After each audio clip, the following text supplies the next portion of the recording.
Bonjour les enfants, aujourd'hui nous sommes mercredi 15 avril. Voilà, donc bravo à tous pour vos beaux cadrans solaires. Il y en a qui ont fabriqué des cadrans solaires et qui ont observé la course du soleil sur le cadran solaire. Voilà, donc ça nous a permis de parler du temps qui passe, comment on mesure le temps, comment mesurer dans le temps.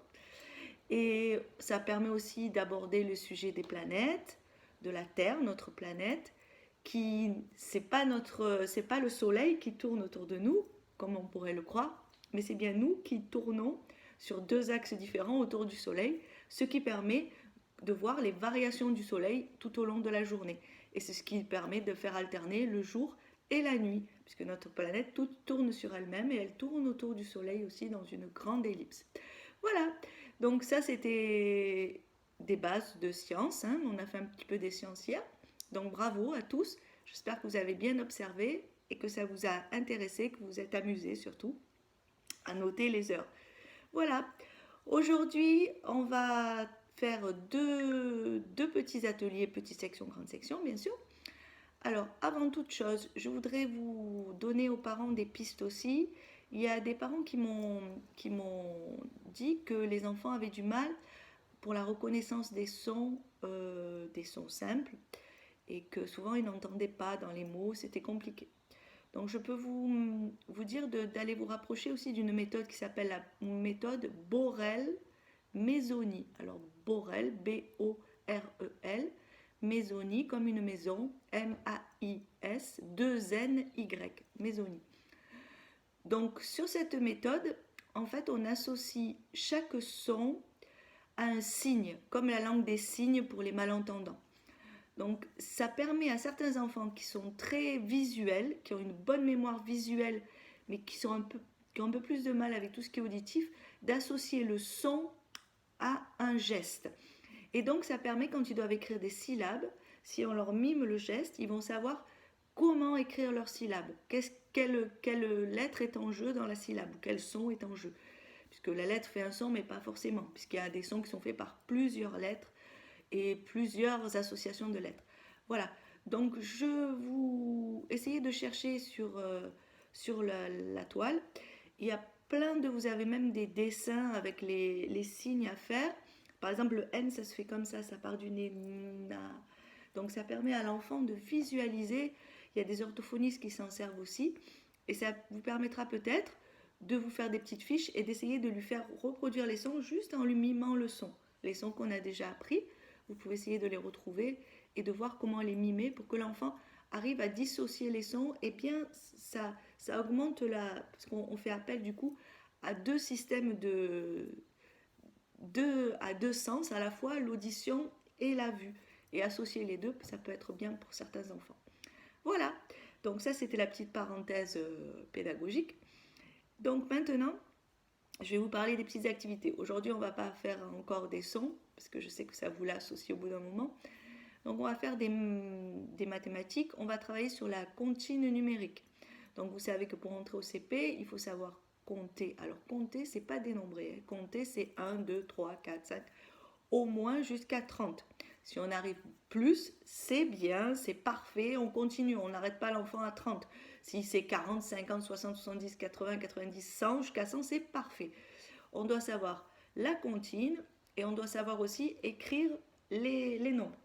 Donc vous pouvez proposer à l'enfant, vous pouvez faire sous forme d'une petite frise avec les chiffres. Donc on 0, 1, 2, 3, 4, 5, 6, 7, 8, 9. On passe à la dizaine, 10, 11, 12, 13, 1.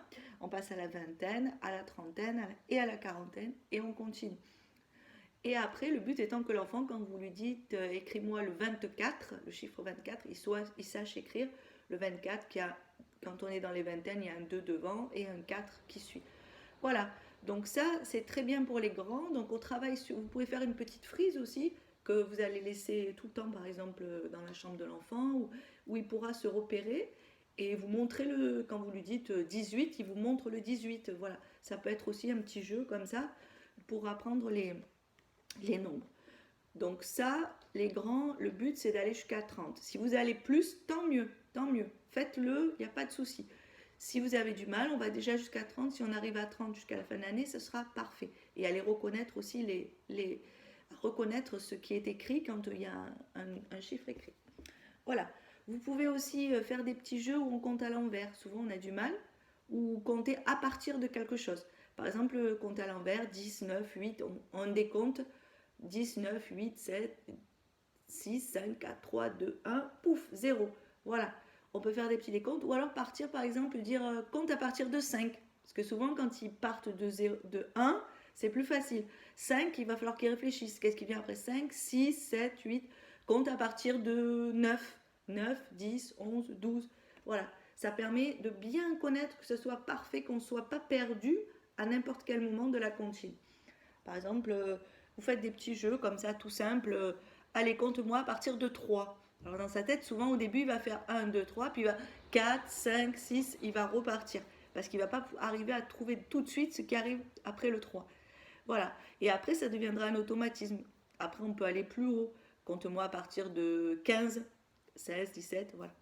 Au début, on se cantonne jusqu'à 10 et après, on élargit le champ des possibles. Voilà. Donc ça, c'était pour les grands. Les petits, nous, on essaie de compter jusqu'à 10. D'accord? 1, 2, 3, 4, 5, 6, 7, 8, 9, 10. On s'aide de ses doigts. Et on essaie de... Bien sûr, c'est l'idéal si vous reconnaissez si vous les reconnaissez aussi, écrit jusqu'à 10.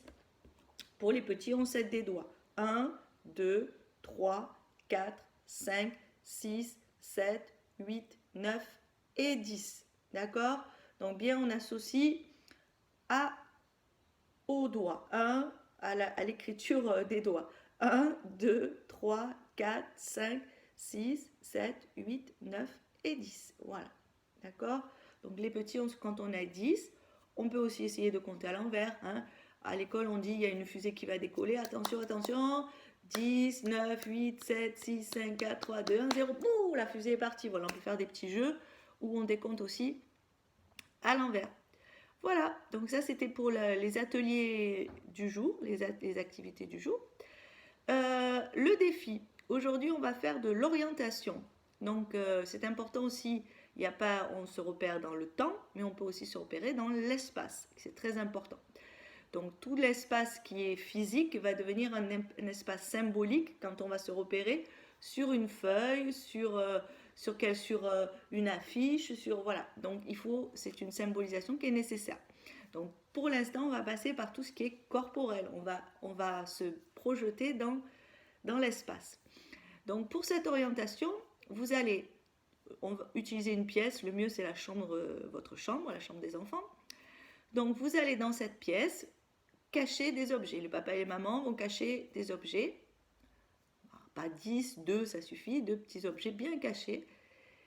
L'enfant est dans une autre pièce, donc il ne voit pas où vous avez caché les objets. Et vous l'emmenez à l'entrée de la chambre. Et par en le guidant avec la voix, tout doucement, alors il va commencer à partir, essayer de chercher. Tu brûles, c'est froid, c'est chaud, ça commence à chauffer. Par des petites indications verbales, vous allez essayer de lui faire retrouver les objets. Plus à droite, plus à gauche, non là pas du tout, en haut, en bas, un peu plus bas, un peu plus haut. Voilà. Donc avec des petites indications, vous allez essayer de lui faire trouver les objets. Ça peut être, par exemple, il y a eu des œufs pour Pâques, vous cachez 2 petits œufs de Pâques et ils doivent les retrouver dans la chambre. Une fois que l'enfant aura bien exploré sa chambre, on va essayer de voir tout ce qu'il y a dans la chambre. Alors il peut y avoir une commode, une table de chevet, un lit, une fenêtre, une porte. On va regarder la disposition de la chambre. On va essayer de se repérer dans cet espace. On va dire, tiens, tu as vu, la commode est à côté du lit, ou la table de chevet est à côté du lit. Ah, il y a une commode à cet endroit-là, etc. Vous allez bien repérer l'espace. Le but étant, dans un premier temps, on fera une autre séance plus tard, de dessiner un plan de la chambre. Alors on va décider comment on va représenter la commode, ça peut être un rectangle, comment on va représenter la table de chevet, ça peut être un carré, comment on va représenter le lit, ça va être un rectangle beaucoup plus grand, comment on va représenter la fenêtre. Donc déjà on va dessiner le carré ou le rectangle de la chambre et la porte d'entrée. Et par rapport à cette porte, l'enfant va essayer de positionner. Alors vous pouvez découper au tout début, au lieu de le dessiner, vous découpez des petits rectangles, le rectangle qui va correspondre au lit, le petit carré qui va correspondre à la commode, la petite la chaise qui va être symbolisée par un rond par exemple. Voilà. Donc vous allez avec lui, en décidant avec lui comment on va dessiner les objets, vous faites des petits morceaux de papier et avec ces petits morceaux de papier, on va les disposer pour représenter les gros objets, hein, parce qu'ils vont vouloir vous représenter le petit Lego, le petit... On dit on représente tout ce qui est gros, qui est important, qui meuble la chambre et qui va nous permettre de nous repérer dans la chambre. Donc voilà, donc, parce qu'ils vont vous dire ah mais il y a une petite voiture là, il faut la dessiner. Alors après s'ils veulent dessiner sur le plan la petite voiture ou les jouets qui sont dans un coin, il n'y a pas de souci. Mais essentiellement déjà on va positionner ce qui est gros, ce qui est meuble, ce qui vraiment et nous permet dans la chambre de dire tiens c'est à côté de la commode, sous le lit, voilà. Donc on va élaborer un plan de sa chambre en collant des petits morceaux qui représentent les meubles. Des petits morceaux de papier, de couleur par exemple, qui représentent... Alors vous pouvez sans dessiner la pièce, vous pouvez dire que la feuille A4, ben, la feuille tout simplement c'est la chambre. Voilà, c'est ta chambre. Alors on rentre par où dans ta chambre? On se met d'accord sur l'entrée. Et ensuite, eh bien, en face de l'entrée, il y a ton lit. Donc on va découper un petit rectangle, ça va être le lit, on le positionne. À côté du lit, qu'est-ce que tu as? Une table de chevet, on va découper un petit carré, on va dire ça va être la table de chevet. Donc vous allez faire un plan physique de la chambre de votre enfant. Voilà, avec les gros objets qui sont présents dans la chambre. Donc ça sera la première étape, d'arriver à faire un plan, après, par rapport à l'espace que l'on vit, se positionner sur une feuille et représenter sa chambre sur une feuille. Ça sera le plan de la chambre. Alors les petits, ce sera plus difficile. On dessinera avec eux, on essaiera de se repérer plus ou moins, mais ça ne sera pas possible d'aller aussi loin qu'avec les grands. Voilà. Donc avec ce plan, après, on essaiera de faire une chasse au trésor, mais pour l'instant, il faut qu'on élabore un plan, parce que pour la chasse au trésor, à ce moment-là, l'objet sera, on mettra l'endroit où l'objet est placé, sans dire aucune consigne, l'enfant devra trouver l'objet. Mais donc en se repérant par rapport à son plan. Là, pour l'instant, on fait simplement le plan de la chambre. Voilà, donc je veux voir vos petits plans avec votre lit, les différents objets. Après, si vous voulez dessiner les jouets qu'il y a sur le plan, il n'y a pas de souci. Mais, ou des objets de décoration qu'il y a, c'est pas un problème. Mais pour l'instant, c'est vraiment placer les gros objets sur le plan, se repérer, se dire en face de la porte, qu'est-ce qu'il y a, sur le côté, qu'est-ce qu'il y a, dans le coin, sous la fenêtre, voilà. Donc, on va essayer aujourd'hui de faire de l'orientation, de se repérer dans l'espace. Voilà. Donc, c'était le petit défi du jour. Je vous fais des gros bisous. Je vous dis à demain. Et surtout, restez chez vous. Prenez soin de vous et de ceux qui sont près de vous. Amusez-vous. Et à demain.